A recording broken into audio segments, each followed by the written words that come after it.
I'm going to show you what I've done to upgrade my Pantalaza Dinosaur deck. So we've got him as the commander, and one of the best things about this guy being our main commander is he's all about like entering and discovering. So basically ETB, entering the battlefield, triggers happening. So we're gonna kind of focus on entering the battlefield stuff. And so like even right here, start off, we got a bunch of card draw items that we are adding. So we're just gonna go over what I added first. So here's stuff. When a creature enters the battlefield, draw a card. When a creature enters the battlefield, if its power is 4 or greater, draw a card. And then whenever a creature enters the battlefield, put a counter on and draw a card. So this is the Great Henge also. Then groups uprising. When a creature enters the battlefield, draw a card.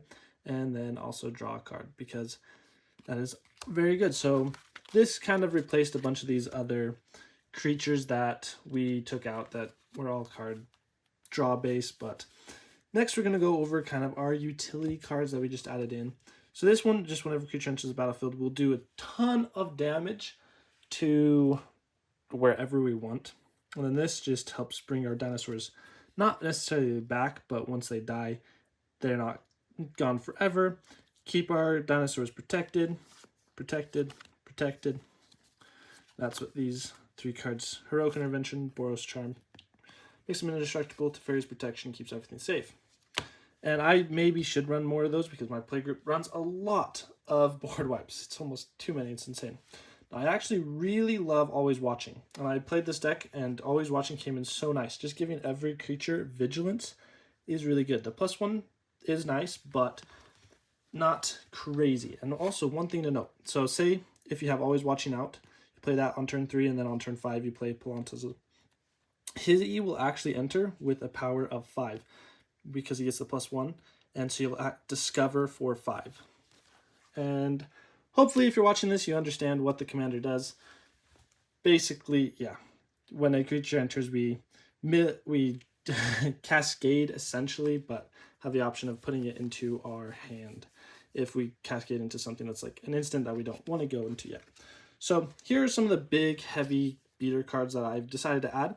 So we got Dinosaurs on a Spaceship, which has the plus side of our dinosaurs getting vigilance once again, because I like being able to attack with our creatures and then keep them up as blockers, because when you're in a multiplayer game with a lot of people and you have big stuff, people are going to want to attack you, so you got to have some defense. So one thought I've also thought about putting in Kahira into the deck, but because that will also give our creatures vigilance, but I have not done that. And then we have this guy, Bone Horde Dinosaur, which basically gives us more dinosaurs and card advantage. It's just and ramp. So it's like a overall just a really good 5 mana, 5/5. It does a lot for what it is. Then this guy makes all our dinosaurs come back. He's a small guy, but he just makes basically, if one of our dinosaurs dealt damage, so it does the 5 damage. And then in our second main phase, we'll be able to cast our other dinosaurs for 3 mana, which will be super easy. Galta, just a big, powerful creature. Free cards from all our opponents. And once again, free cards from our opponents. So just some really powerful dinosaurs. And then, because we're focusing on the enter the battlefield, I've thrown in a lot of flicker abilities where we're able to exile the creature and then return it back to the battlefield. So this one we can do a bunch of creatures. This one I'm kind of thinking maybe I might switch out, but Cloud Shift and Ephemerate are so powerful. They basically can save a creature on like an opponent's turn and make Pantlaza's trigger happen again. So we can play it when a creature enters the battlefield. Then when it's our opponent's turn, we'll be able to use one of these abilities and play it again. And then these two give a repeatable flicker ability. This just exiles a creature, then returns it back. Exiles a creature, return it back. And then another card I've been thinking is putting sort of Hearth and Home in here.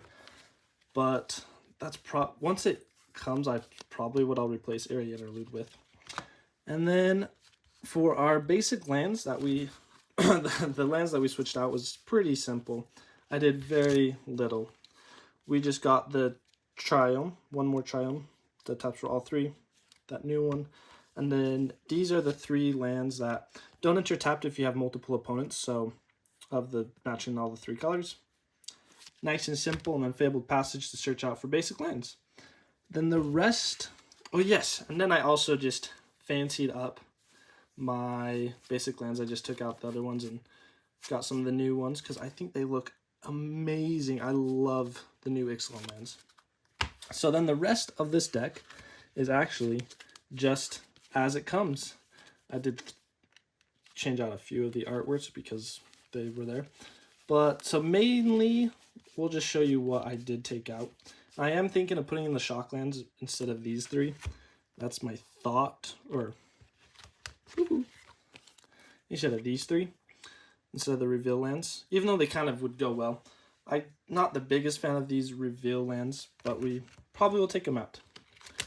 Let's now go and just show you real quick what we have taken out. So, biggest, all in all, what I took out was all the enraged stuff. Maybe should put him back in. Okay, I'm going to set him aside. But over just the enrage, because I'm kind of focusing on the flicker instead of the enrage. And if I was going with enrage triggers, I'd switch out Wada to be my commander.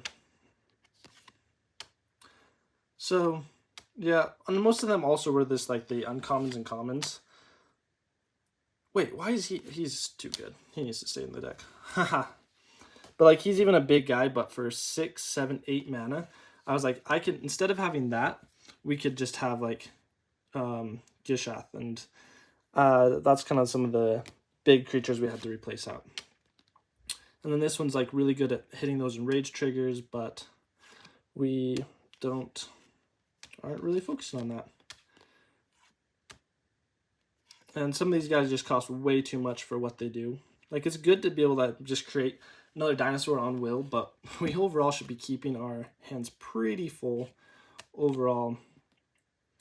So that's the stuff we got rid of, and then I'll also show you the lands I got rid of as well, because I'm just not a big fan of Evolving Wilds. I used to love these cards back in the day, but now I just have better lands. And then these ones are, it's a really good land package, and then they're just basic.